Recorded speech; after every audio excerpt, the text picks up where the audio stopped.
여러분 지난 7, 8월 동안 있었던 파리 올림픽이요 예상 밖의 대한민국 선수단의 선전으로 끝났습니다. 역대 최고 메달과 동률인 메달, 금메달 13개를 획득하고 당당하게 금이 환영했는데요. 여러분 올림픽을 생각하시면 어떤 장면이 머리에 남아 계신지 모르겠습니다. 저 개인적으로는요 사격 김매지 선수가 참 마음에 많이 남습니다. 빵점을 쏘고도 당당했던 신세대 사격 선수, 그리고 또 탁구의 신유빈 선수도요 개인전에 출전해서 동메달을 그토록 희망했지만 동메달을 따지 못했죠. 근데 더 멋진 모습은 동메달을 획득하고 오열을 하고 있는 일본 선수를 찾아가 그를 일으켜 세우고 격려해 줬던 모습이 우리 온 국민에게 좋은 인상으로 뇌리에 깊게 남는 것 같습니다. 자, 여러분, 하지만 뭐니 해도 올림픽의 꽃은 메달이겠죠. 금메달을 딴 선수들이 많은 사람들과 언론의 스포트라이트를 받았습니다. 여러분, 어떤 선수가 떠오르시는지 모르겠습니다. 저는 양궁 3관왕을 한 김우진 선수, 또 꽃미남 펜싱 오상욱 선수, 그리고 유쾌한 파이팅을 보여줬던 배드민턴의 안세형 선수 등이 이거 기억에 남는다고 설교를 하고 있는데 이게 이름을 기억 못해서 참 곤란하네요. 예, 머리에 많이 남아 있습니다. 여러분 제가 올림픽 이야기를 또 메달 이야기를 꺼낸 것은요 여러분 올림픽 경기에만 금운동 메달이 있는 것은 아닌 것 같습니다. 요한계시록 초반부에 보면은요 소아시아 7교회에 써보내신 요한을 통한 예수님의 당부가 기록이 되어 있는데요, 이 말씀을 살펴보시면 예수님께서 칭찬을 하신 교회도, 또 칭찬과 책망을 하신 교회도, 아니면 책망만 하신 교회도 명확하게 드러나 있습니다. 이런 맥락에서 보시면은요 지난주에 우리가 살펴봤던 에베소 교회, 진리를 수호하는 데 있어서는 최선의 열심을 다했지만 그 진리를 수호하는 것에 너무 매몰된 나머지 예수님을 향한 최고의 사랑을, 처음 사랑을 내어드리는 그런 안타까운 실수를 범했던, 그래서 책망도 받았던 에베소 교회는 올림픽으로 치면 아마 은메달에 해당하지 않을까. 여러분 오늘 살펴보고 있는 서문화 교회는요 요한계시록에 나와 있는 금메달 교회, 그러니까 주님으로부터 책망이 아닌 칭찬만 받았던 두 교회 중에 한 교회입니다. 다른 한 교회는 빌라델비아 교회고요, 오늘 살펴볼 교회가 서문화 교회인데요. 자, 그러면 예수님께서는 서문화 교회의 어떤 모습을 보시고 이렇게 칭찬만 하셨고 금메달, 승리의 면류관을 준다고 약속을 하셨는지, 여러분 오늘을 살아가는 저와 여러분들에게 주님께서 이 서문화 교회의 모습을 통해 요청하시고자 하는 신앙의 당부는 무엇인지를 우리 다시 한번 말씀을 통해 살펴보고 신앙의 각성의 계기를 삼게 되기를 소망합니다. 자, 먼저 8절 말씀 다시 한번 살펴봅니다. 8절입니다. 서문화 교회 사자에게 편지하라. 처음이며 마지막이요 죽었다가 살아나신 이가 이르시되. 자, 먼저 서문화 교회가 어떤 지역인지를 좀 살펴보려고 합니다. 지도를 좀 먼저 보겠습니다. 지난주 살펴본 에베소 교회에서 북쪽으로 약 60여 킬로 떨어진 항구 도시가 서문화 교회였습니다. 이 서문화 지역은요 에베소, 서문화, 그리고 저 위쪽에 보시면 버가모와 함께 로마와 주요 무역 항로가 되었던 항구 도시였습니다. 무역과 상업이 발달한 도시였고요, 그래서 이 세 도시는 이 로마의 속국 터키, 아시아 국가 중에 가장 부유했던 상업 도시로 그렇게 알려져 있습니다. 자, 그런데 이어지는 말씀을 보시면 예수님은 의외의 뜻밖의 말씀을 이어가고 계시거든요. 자, 9절 말씀도 보겠습니다. 내가 내 환난과 궁핍을 알거니와 실상은 내가 부요한 자니라. 자칭 유대인이라 하는 자들도 비방도 알거니와 실상은 유대인이 아니요 사탄의 회당이라. 자, 여러분 뭔가 좀 역설적이지 않습니까? 앞서 제가 말씀을 드렸죠. 이 에베소, 버가모와 더불어 서문화는 무역 항구 도시로서 매우 부유했던, 상업이 발달했던, 향락산업이 발달했던 부자 도시였습니다. 그런데 예수님이 이 서문화 교회 성도들, 서문화 교회를 가리키시면서 내가 네 환난과 궁핍을 안다, 이해 못할 말씀을 하세요. 자, 이게 무슨 말씀일까요? 실제로 이 서문화 교회와 서문화 교회를 섬기고 있던 그리스도인들은 상대적으로입니다, 굉장히 가난한 상태, 굉장히 어려운 환경을 살아갈 수밖에 없었다라고 하는데요. 그 이유는 이 로마 황제 숭배 사상으로 인해 기인했다라고 성경학자들은 입을 모읍니다. 자, 이게 무슨 뜻일까요? 이 서머나에는요, 이 도시 중심에 로마 황제를 숭배하기 위한 신전이 지어져 있었다라고 합니다. 그리고 이 신전에 이 서머나에 살고 있던 누구나 1년에 한 번 이상씩은 찾아가서 시저, 그러니까 황제가 나의 주인이다, Caesar is my lord라는 그런 예전 일제시대 신사참배와 같은 로마 황제에 대한 충성 서약을 했어야만 했다라고 해요. 자, 그러면 이 로마 황제 신전을 지키던 신전지기가요, 이 서머나 시민이 와서 로마 황제에게 충성을 맹세하고 의식을 행하면 절을 했겠죠. 그러면 일종의 문서, 도장을 찍어줬답니다. 꽝 하고, 그래, 이 사람은 로마 황제를 숭배하는 사람이야. 자, 그런데요, 이 서머나라는 도시가 로마 황제 숭배 사상이 워낙 강했던 탓에 이 문서, 이 증서가 없이는요, 이 서머나에서 정상적인 경제 활동을 할 수가 없었다고 합니다. 일종의 중세시대 길드와 같은 조합이 만들어져 있어서요, 이 로마 황제에게 충성 맹세를 했다는 이 신전 서약이 없으면은요, 제대로 장사를 할 수도 없고 취직을 할 수도 없고 다른 경제 활동도 할 수 없는, 심지어는요, 이 로마 황제에게 충성을 맹세하지 않은 자들의 집과 그 상업지, 그 가게들을 찾아가서 그 가산을 약탈하는 그런 일들이 빈번히 행해지고 있었다고 합니다. 여러분, 그러면 왜 서머나 교회 성도들이 이렇게 궁핍했는지 여러분 짐작하셨으리라고 믿습니다. 일제시대 신세 참배를 거부했던 이 땅의 순결한 그리스도인들처럼요, 여기 서머나 교회 그리스도인들은요, 이 황제에 대한 숭배, 황제 앞에 절을 하고 무릎 꿇지 않았던 겁니다. 내 주는 그리스도 예수 한 분이라는 그 순결한 십자가 복음의 신앙의 절개를 지키기 위해서요, 남들은 다 하고 있지만 그 황제 앞에 무릎을 꿇지 않았던 거예요. 정상적인 경제 생활을 못합니다. 정상적으로 가게 활동을 못합니다. 그러다 보니까 굉장히 궁핍한 생활을 할 수밖에 없었던 거예요. 또 같은 동족인 아시아인들에게도, 유대인들에게도 핍박을 받았다라고 오늘 구절 말씀은 기록을 하는데요. 자, 이건 또 무슨 뜻일까요? 여러분, 70년에 이 예루살렘이 로마에게 함락당하면서 디아스포라, 많은 유대인들이 세계 각처로 흩어져 살았습니다. 이곳 서머나에도 많은 유대인들이 정착해 살았다라고 기록이 되어 있는데요, 이 유대인들은 가는 곳마다 회당을 세워서 신앙의 명맥을 유지해 왔습니다. 자, 그런데 어느 날 바울이라는 사람으로부터 복음을 전해드리는 그리스도인들이 이곳에 들어오기 시작했고요, 교회를 세우기 시작합니다. 그리스도인의 숫자가 늘어납니다. 같은 유대인 중에서 유대교, 자신들과 같은 유대교를 신봉하는 자들이 아니라 복음, 예수를 믿는 자들이 늘어납니다. 자신의 기득권에 대한 그런 위협을 느꼈습니다. 그래서 같은 동족인 이 유대인들이요, 예수 믿는 교회 다니는 이 유대인들을 로마 당국에 고자질을 했던 거예요. 저기 예수 믿어요, 저기 황제 앞에 절을 하지 않습니다. 그럼 무슨 일을 할까요? 잡혀갑니다. 옥에 갇힙니다. 고문 당합니다. 심지어 죽임을 당합니다. 여러분, 그래서 이곳 서머나에 살던 사람들은요, 로마 당국과 같은 동족인 유대인들에게 이런 핍박을 당해서 사회 경제적인 불이익뿐만 아니라 옥에 갇히기도 하고 고문을 당하기도 하고 심지어는 사자의 밥이나 불에 태워 죽음을 당하게 되는 그런 육신적인 고난을 직면해야만 했던 사람들이 여기 서머나 교회 성도들이었다는 사실입니다.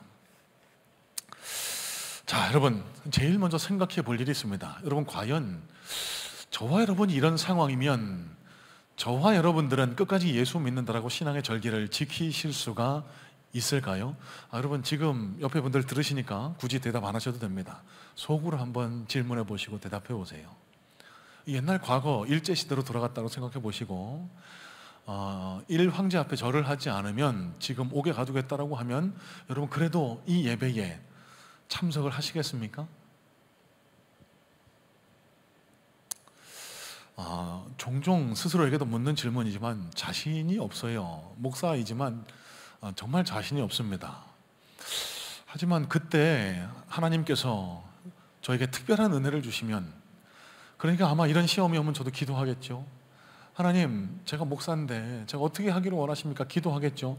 하나님이 저에게 특별한 은혜를 주시면 저도 우리 앞을 앞서 나간 우리 신앙의 선배들처럼 끝까지 신앙의 절개를 지킬 수 있는 그런 특별한 영적인 그런 능력을 덧입지 않았을까라는 그런 상상을 해보게 됩니다.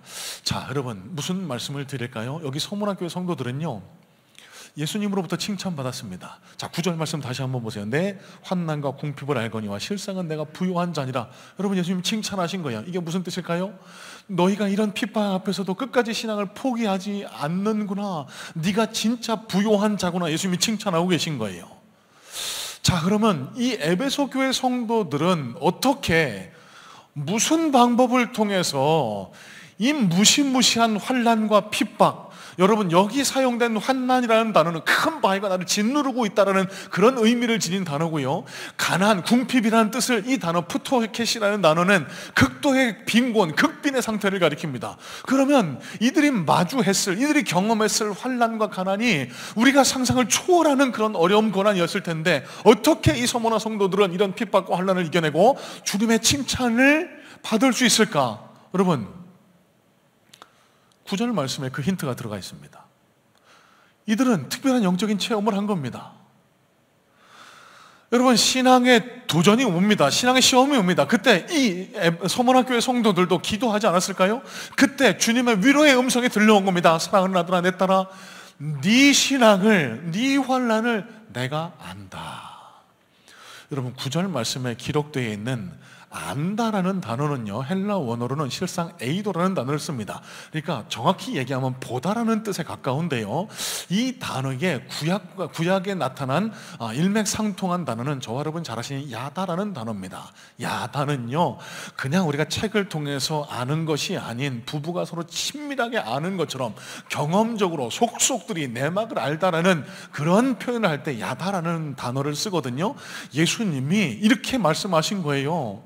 사랑하는 서문학교의 성도들아, 너희가 당하는 어려움이, 너희 마음의 고통이, 너희가 직면하고 있는 핍박이, 그래서 너희가 얼마나 힘들고 어렵고 삶의 무게가 무거운지 내가 잘 알아.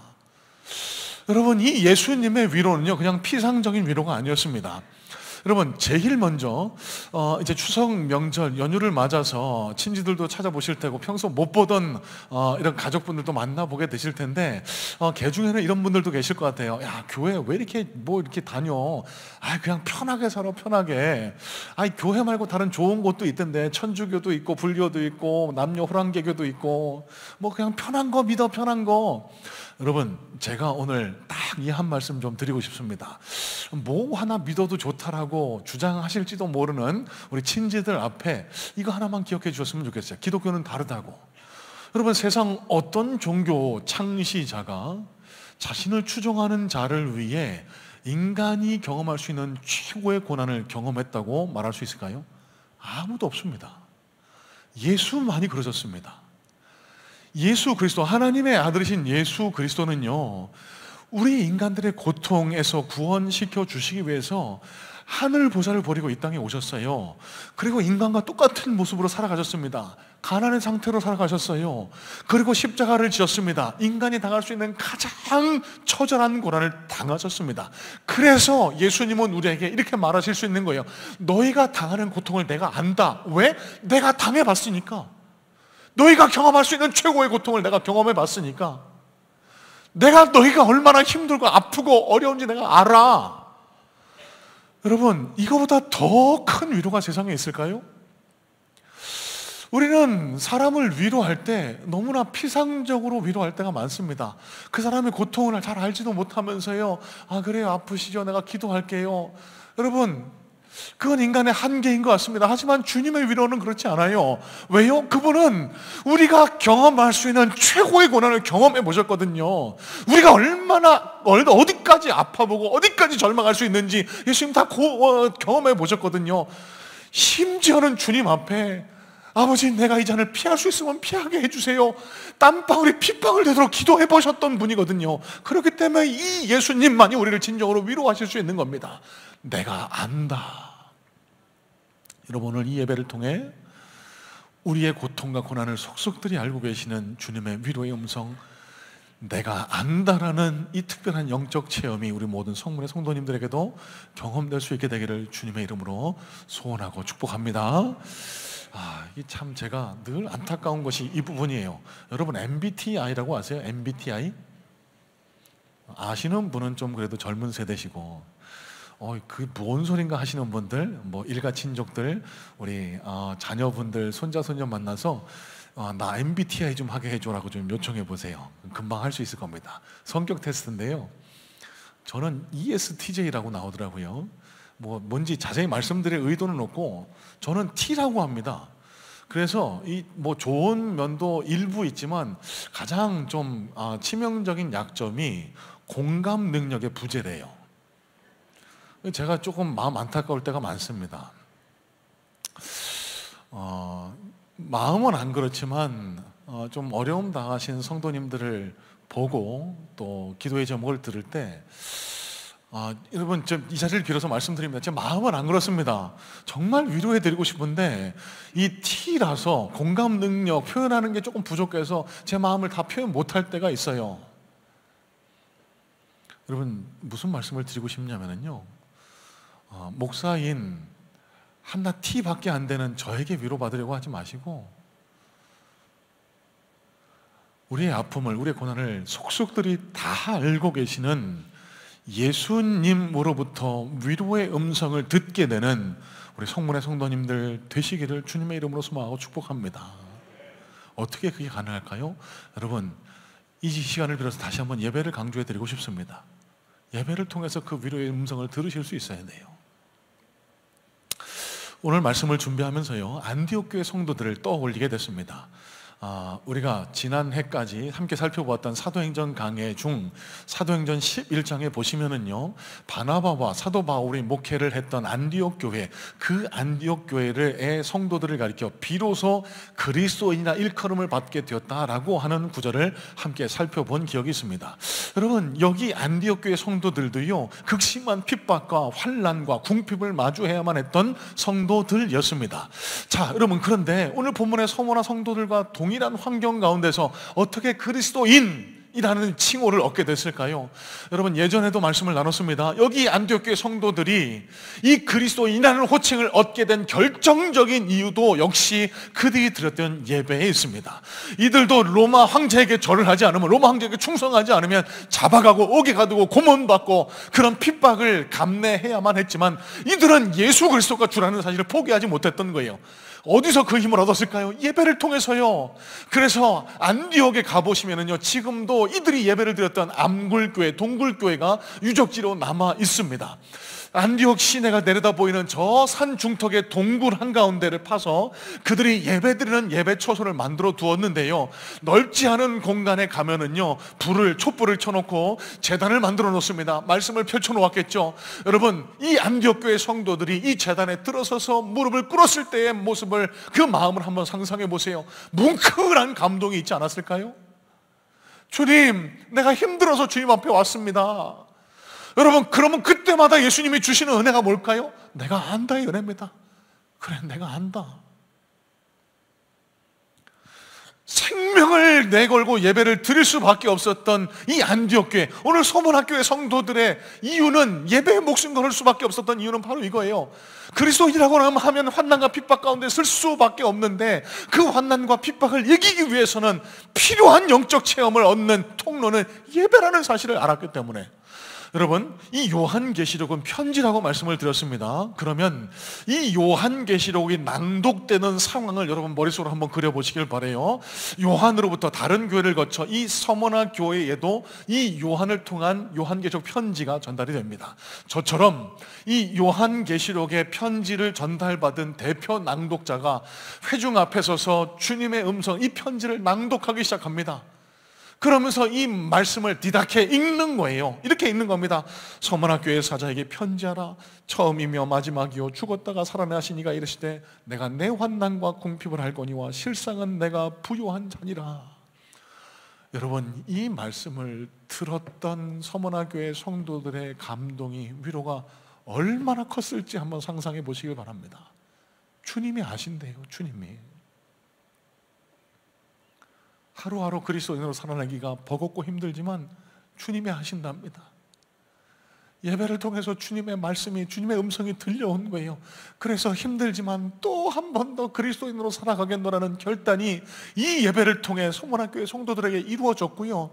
그래서 이 서문학교의 성도들을 예수님은 크게 칭찬하시고 금메달감 교회라고, 이 교회를 좀 본받으라고 우리에게 가르쳐주고 계시고 있다는 사실입니다.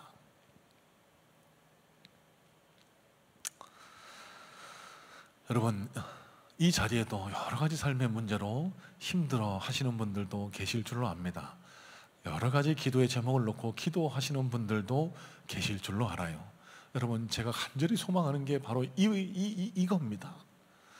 우리 성문교회가요, 그저 종교적이고 형식적이고 율법적인 교회가 되지 않기를 저는 간절한 마음으로 소망해요. 어떻게 그럴 수 있을까요? 어떻게 이 서문화교회처럼 주님 앞에 칭찬받는 교회 될 수 있을까요? 예배 가운데 주님의 임재를 체험하는 겁니다.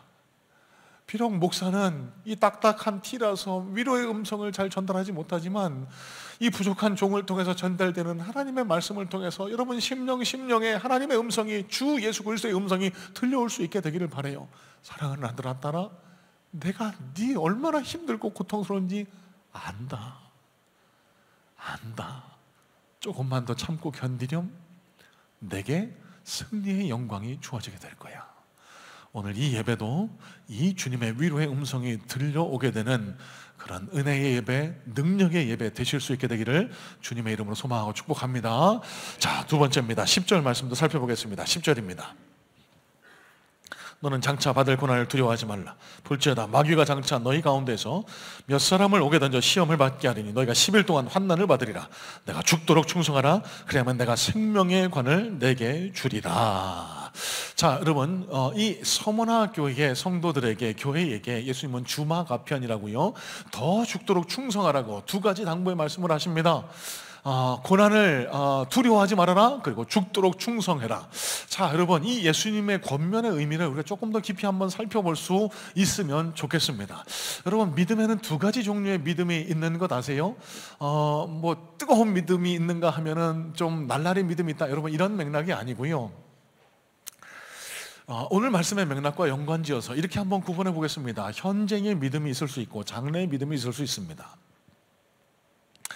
그럼 믿음장이라고 불리는 히브리서 11장을 보시면은요, 놀라운 능력의 역사가 기록이 되어 있습니다. 그러니까 놀라운 믿음의 선진들 이야기를 하면서요, 홍해가 갈라지고 여리고성이 무너지고 죽었던 자가 살아나고 이런 능력의 역사가 일어나고 있는 한 반면에 여러 믿음의 선진들이 있는데, 무명의 선진들이 있는데, 이들은 각종 고난과 박해 앞에서도 그들의 믿음을 포기하지 않았던 자들도 있다라고 우리에게 증거를 해주고 있어요. 자, 히브리서 11장 35절로 39절 말씀인데요, 조금 길지만요, 제가 세번역 성경으로 한번 읽어봐 드릴 텐데 한번 귀담아 들어보시길 바랍니다. 자, 히브리서 11장 35절로 39절입니다. 믿음으로 여자들은 죽었다가 부활한 가족들을 다시 맞이하였습니다. 또 어떤 이들은 고문을 당하면서도 더 좋은 부활의 삶을 얻고자 하여 구태여 노연하기를 바라지 않았습니다. 또 어떤 이들은 조롱을 받기도 하고 채찍으로 맞기도 하고 심지어는 결박을 당하기도 하고 감옥에 갇히기까지 하면서 시련을 겪었습니다. 또 그들은 돌로 맞기도 하고 톱질을 당하기도 하고 칼에 맞아 죽기도 하였습니다. 그들은 궁핍을 당하며 고난을 겪으며 학대를 받으면서 양과 염소의 가죽을 입고 떠돌았습니다. 세상은 이런 사람들을 받아들일 만한 곳이 못 되었습니다. 그래서 그들은 광야와 산과 동굴과 땅굴을 헤매며 다녔습니다. 이 사람들은 모두 믿음으로 말미암아 훌륭한 사람이라는 평판은 받았지만 약속된 것을 받지는 못하였습니다. 여러분, 이게 무슨 뜻일까요? 예수를 믿을 때 나타나는 양상은 우리의 기대와 다를 수도 있다는 겁니다. 많은 분들이 현세적인 믿음을 기대하고 교회를 다니고 예수를 믿습니다. 그러니까 예수 믿으면 모든 일이 잘 되고, 예수 믿으면 질병에서 나음을 얻고, 예수 믿으면 사업에 성공하고, 예수 믿으면 자녀가 다 잘 된다고 그렇게 믿으며 교회를 다니고 신앙생활 할 때가 많이 있습니다. 하지만 모든 경우가 그렇지 않아요. 여러분, 이런 것은 그런 신앙을 가리켜서 미신적인 신앙이라고, 이건 현세적인 믿음에 지나지 않습니다. 현세에만 성공하기를 바라는 부적과 같은 신앙과 다르지 않아요. 여러분, 실제 예수님이, 실제 성경이 우리에게 가르쳐주는 신앙은 그런 것도 있지만 그렇지 않은 양상도 나타날 수 있다. 너희 믿음의 선배들을 봐라. 고난을 당하기도 하고 어려움을 당하기도 하고 심지어는 고문을 받기도 하는데 이 사람들은 나중에 더 좋은 것을 누렸다라고 성경은 우리에게 증거합니다. 여러분, 물론 예수 믿으면 좋은 은혜를 누리게 됩니다. 하나님께서 당신의 자녀에게 왜 좋은 거 안 주시겠습니까? 하지만 늘 강조해 드리는 것처럼 예수를 믿으면서 내가 원하는 이 육신의 욕망, 세상의 성공만을 바라고 신앙생활하는 것은 분명히 하나님 앞에 책망받을 만한 좋은 신앙의 모습은 아니라는 거예요.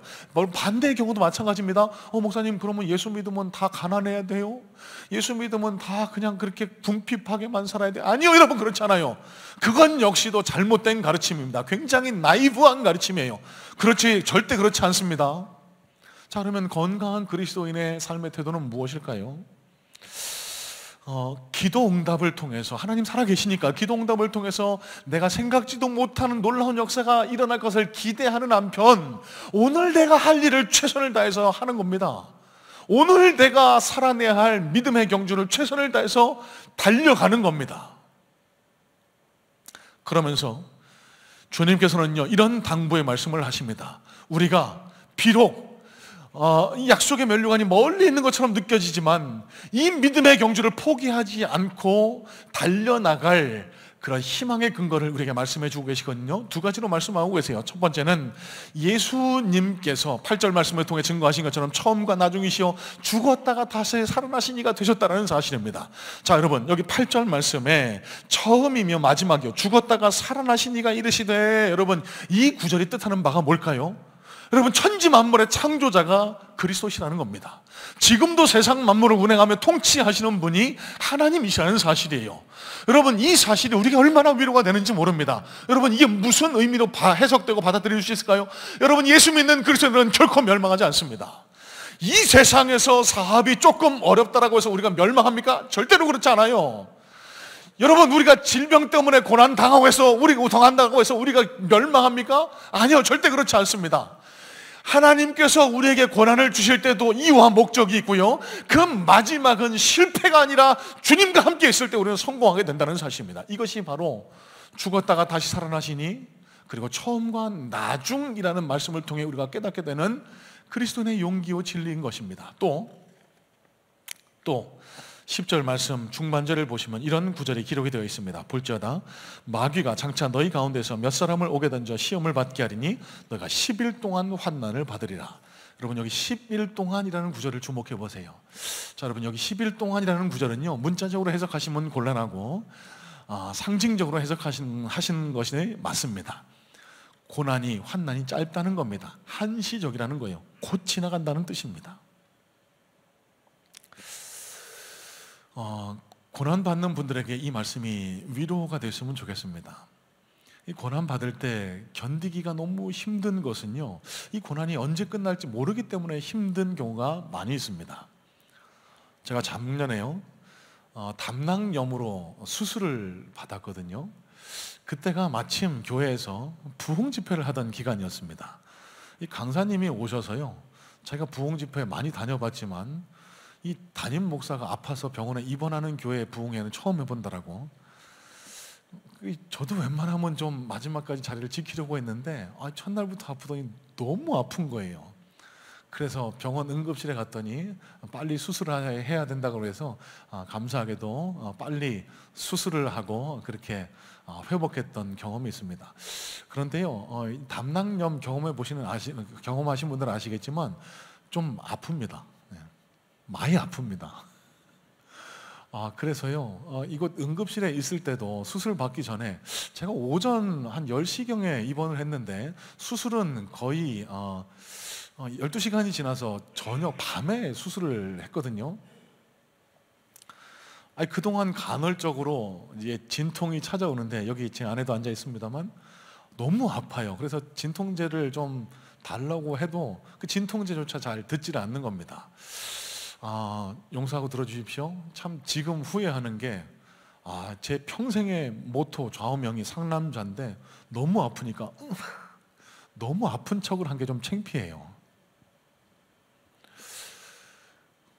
수술 받고 이제 한 몇 시간 있으면 끝날 것을 알았으면은 조금 의연하게 버틸 수 있었을 것 같은데, 아니 이게 언제까지 아플지를 모르니까 이게 진짜 너무 아파서 제가 좀 뭐랄까요, 창피하게 제 아내부터 진통제 달라고 그래 빨리 좀.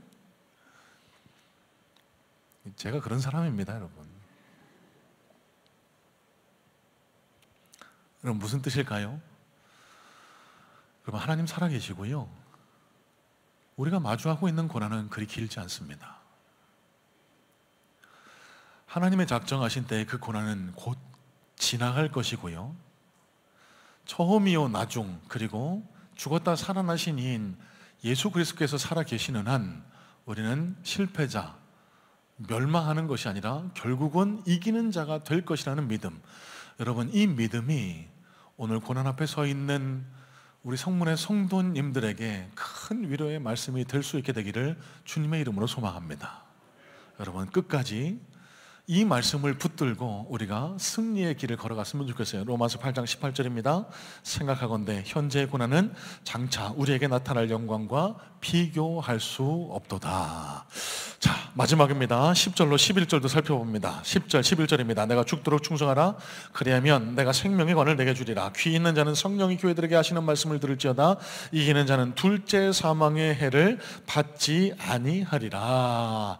자, 여러분 예수님께서 이렇게 약속을 하십니다. 끝까지 견디는 자에게는 면류관을 주시겠다라고요. 자, 그럼 어떤 자에게 면류관을 주시겠다라고 할까요? 끝까지 충성하는 자에게. 여러분 여기 10절에 쓰인 충성이라는 단어는요, 헬라 원어로 피스토스라는 단어를 사용합니다. 그러니까 이 단어를 많이들 오해하시는데요, 끝까지 많이 헌금해야 된다, 끝까지 봉사해야 된다, 끝까지 최선을 다해서 뭘 해야 된다, 여러분 이게 아니고요, 원문에 가까이 해석을 하기 위해서는 faithful, 그러니까 더 쉽게는요, 예수님과 처음 사랑의 의리를 지키는 것, 여러분 이게 예수님께서 요청하시는 충성이라는 사실 아실까요? 여러분 세상 사람들이 많이 조변석게 말을 바꿉니다. 여러분 거짓말 많이 하시죠? 마음 바뀔 때 많이 있으시죠? 제가 대표적으로 기억하는 사회생활 할 때 하게 되는 화이트 라이, 거짓말이 있습니다. 좀 많이 안 친한 분을 만나서 이렇게 의례적으로 이런 인사를 합니다. 우리 언제 한번 식사 같이 한번 해요. 근데 저는 별로 그분하고 식사할 마음이 없거든요. 근데 인사말처럼 하는 거예요. 여러분 예수님은 우리에게 끝까지 충성하기를 원하십니다. 끝까지 신실하기를 원하십니다. 끝까지 의리를 지키기를 원하세요. 처음 나를 만났을 때 네가 나에게 고백했던, 나를 위해 생명까지 내어놓겠다던 그 처음 사랑, 최고의 사랑의 그 의리를 끝까지 지키는 자, 그 사람이 금메달을 따게 될 것이다. 그 사람이 생명의 면류관을 얻을 것이다. 예수님은 우리에게 이렇게 말씀하고 계시는 겁니다. 사진 한 장 보여주겠습니까? 파리올림픽 이야기를 한 번 더 하려고 합니다. 올림픽 장면 중에 제 개인적으로 인상에 남는 장면은 남녀 혼성 계주 1600m입니다. 저 게임이요, 남자 여자 해서 400m씩 이어 달리는 게임인데요, 여러분 저 게임에서 올림픽에서 놀랄 만한 역전극이 펼쳐졌습니다. 여러분 보시는 사진은 이제 마지막 여성 주자가 바톤을 넘겨받아서 마지막 한 400m 구간 중에 또 한 3분의 1, 그러니까 한 150m 정도를 코너를 돌아 나올 때 장면입니다. 여러분 보실 것은 저 뒤에 4등, 저 네덜란드 선수의 이름이 펩케불이라고 하는데요, 저 4등 하던 선수가 놀랄만한 역전을 이뤄냅니다. 다음 사진이요, 결국 결승선을 1등으로 통과하는데요, 여러분 보신 분들 아시겠죠? 여러분 실제로 이 400m 또 올림픽입니다. 세계에서 제일 잘 다름질하는 사람들의 게임이에요. 결승선까지 불과 한 100여 미터를 남겨놓고 한 30m 정도 차이가 났거든요. 이거 역전하기 쉽지 않습니다. 그런데 저 네덜란드 선수가 4등에서 3등, 3등에서 2등, 2등에서 1등으로 역전해서 금메달을 따게 됩니다. 달리는 모습이 얼마나 평온하고 얼마나 역동찬지, 여러분 저와 여러분의 신앙에도 이런 일이 일어날 수 있다는 것 아실까요? 예수님이 경고하십니다. 처음 된 자가 나중되고 나중된 자가 처음 될 수 있다고요. 여러분 이 자리에도 신앙생활을 오래 하신 분들 계실 텐데 교회 안에 피할 수 없는 문제 중 하나가 신앙생활의 연륜이 더해지다 보면 처음 사랑의 뜨거움이 점차 사라져 간다는 것입니다. 역전당할 수 있다는 거예요. 물론 우리가 지옥의 심판은 면할지 모르겠습니다만 하늘나라에서 누리게 될 상급이 나중 믿은 사람에게도 역전당할 수 있다는 사실을 여러분 경각심을 갖고 기억을 하셔야 돼요. 마지막까지 최선을 다해 주님 앞에 처음 사랑의 의리를 지키기 위해서 함께 이 믿음의 경주를 달려가야 한다라고 주님 우리에게 요청하고 계시는 겁니다. 여러분, 이 서머나 교회에요 감독 중에 유명한 폴리캅이라는 감독이 있습니다. 사진 보여주시겠습니까? 이 폴리캅이라는 감독이 요한 사도에 의해서 이 서머나교회 감독으로 부임해서 이 서머나교회를 목회했다라고 하는데, 이 터툴리안 교부에 의하면 저 폴리캅 감독이 지금으로 말하면 담임 목사입니다. 아름다운 모습으로 신앙의 경주를 마치고 주님 품에 안겼다라고 합니다. 실제 불에 타서 화형돼서 순교했다라고 하는데, 여러분 앞서 말씀드린 것처럼 이 서머나 지역은 황제 숭배 사상, 황제에게 절을 하지 않으면 끌고 가서 고문하고 잡아 죽이던 시절이었습니다. 이 로마 당국에게, 이 유대인들에게 저 교회의 감독인 폴리캅이 얼마나 눈에 가시였겠습니까? 그를 잡으려고 했을 때 어느 모처에서 피해 있다가 자신을 찾아서 잡으러 온 사람들 앞에 잠시만 시간을 달라고 2시간 동안 기도했다라고 해요. 그리고서는 먹을 것을 내어주고 나를 잡아가라고. 그때 이 폴리캅의 의연한 모습에 감동했던 이 로마 총독 헤롯이라는 사람 이름이, 헤롯이라 이름하는 총독이 이 폴리캅을 회유하기 시작했답니다. 잠깐 로마 황제에게 절을 하고 생명을 부지하세요. 그거 잠깐 절하는 게 뭐 대수라고 그렇게까지 고집을 부리냐고. 당신에게도 교회에게도 그게 더 이득이지 않겠느냐고. 그때 폴리캅이 했던 유명한 신앙 고백이 있습니다. 내가 86년 동안 살아오면서 나를 사랑하신 예수 그리스도는 단 한 번도 나를 배신하지 않았는데 내가 어떻게 내 영달을 위해서 예수님을 배신할 수 있단 말입니까? 이 이야기를 남기고, 이 신앙 고백을 남기고 당당하게 화형을 당해 주님 품에 안겼다라고 합니다. 여러분, 서문학 교회는요 이런 놀라운 순교자들의 피로 세워진 교회였습니다. 그 모습을 주님께서는 오늘을 살아가는 저와 여러분들에게, 우리 성문교회에게 본받으라고 말씀하고 계신 거예요. 여러분, 말씀을 이렇게 정리하려고 합니다. 서머나라는 이 지역의 이름은요 한국말로 번역을 해보면 몰약머라는 단어로 번역을 할 수 있다고 합니다. 여러분, 몰약 아시죠? 동방박사 세 사람이 아기 예수를 경배하러 올 때 예물로 바쳤던 귀중한 물건 가운데 하나입니다. 향품인데요, 이 몰약은 살아있는 사람에게는 향수로, 또 죽은 자들에게는 시신의 부패하는 향을 막기 위한 그런 아름다운 향을 내는 물질로 사용이 되었다고 합니다. 그런데 이 몰약, 이 향품을 만들어내는 것은요 이 고무나무의 일종, 이 나무의 진액을 모아서 짓이겨서 만든 물질이 바로 이 몰약이라고 합니다. 여러분, 무슨 말씀 드리고 싶을까요? 여러분, 서머나는요 몰약이었습니다. 아름다운 그리스도의 향기를 풍겨내는 사람들의 모임이었습니다. 이 사람들은요 세상으로부터, 사단으로부터 짓이겨지면 짓이겨질수록 더 주님을 향한 사랑과 충성의 모습을 나타냈고요, 그 결과 자신뿐만 아니라 죽어가는 사람들을 덮어내는, 죽어가는 사람들에게도 아름다운 향기를 덮어주는 그런 향기로운 몰약이 될 수 있었다는 사실입니다. 여러분, 저와 여러분의 모임인 우리 성문교회가 이런 아름답고 하나님과 세상 앞에 당당한 신앙 공동체 될 수 있게 되기를 간절한 마음으로 소망하고 축복합니다. 여러분, 우리 모두 다 선교지에 나가 순교하자는 말씀 드리는 것 아니고요, 오늘부터 추석 명절 연휴가 시작됩니다. 여러분, 어느 자리에 계시든지 간에 예수 믿는 사람으로서의 아름답고 당당한 향기를 놓치지 마시기를 주님의 이름으로 축복하고 당부를 드립니다.